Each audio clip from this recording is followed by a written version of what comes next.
जय महाराज जी की सभी भाइयों और बहनों को। एक शिष्य ने महाराज जी से पूछा, महाराज जी, काफ़ी सालों से मैंने ना तो साधना की है, ना सुमिरन, ना ही सत्संग सुना। दुनिया के झंझट में ऐसा उलझा कि इस मार्ग से बिल्कुल ही दूर हो गया हूँ। लेकिन कुछ दिन पहले मुझे अपनी भूल का एहसास हुआ। तब से मुझे डर लग रहा है कि कहीं मेरा ज्ञान नष्ट तो नहीं होगा।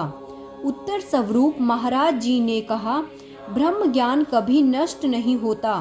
आपने तो ठीक उस व्यक्ति जैसी बात कर दी जो घर के बाहर धूप में बैठा था। अचानक उसे कोई काम याद आया और वह घर के भीतर चला गया। घर के सारे खिड़की दरवाजे बंद थे, इस कारण सूरज की एक किरण भी भीतर नहीं आ रही थी, यानी कि घर में बिल्कुल अंधेरा था।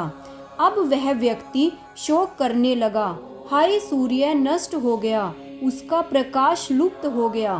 पर वास्तव में ऐसा कुछ नहीं हुआ था।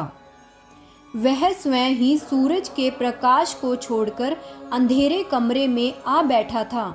इसी वजह आप भी ब्रह्म ज्ञान के प्रकाश को छोड़ माया के अंधकार में चले गए और अब सोच रहे हो कि ज्ञान नष्ट हो गया। ऐसा कुछ नहीं हुआ है।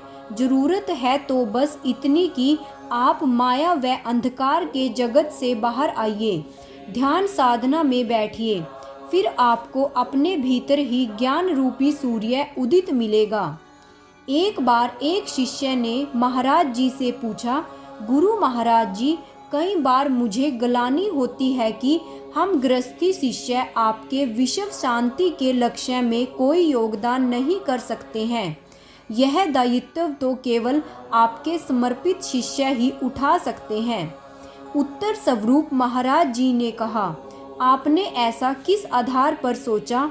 इस विश्व शांति के यज्ञ में तो आप सभी दीक्षित शिष्यों को अपना अपना बढ़ चढ़कर योगदान देना है। फिर चाहे आप गृहस्थी शिष्य हो या समर्पित प्रचारक। इसे आप एक उदाहरण से समझें। यदि लक्ष्य भेदन करना हो तो तीर अंदाज क्या केवल धनुष या केवल तीर से यह कार्य कर सकता है? नहीं, वह धनुष पर तीर चढ़ाकर जब निर्धारित लक्ष्य की ओर संधान करेगा तभी लक्ष्य भेदन होगा। इसी तरह इस लक्ष्य पूर्ति में मेरी गृहस्थी संगत धनुष के समान है और प्रचारक तीर की मानिंद। आप दोनों के यथाशक्ति से ही हम विश्व शांति के लक्ष्य का भेदन कर पाएंगे, केवल किसी एक के सहयोग से नहीं। जय महाराज जी की।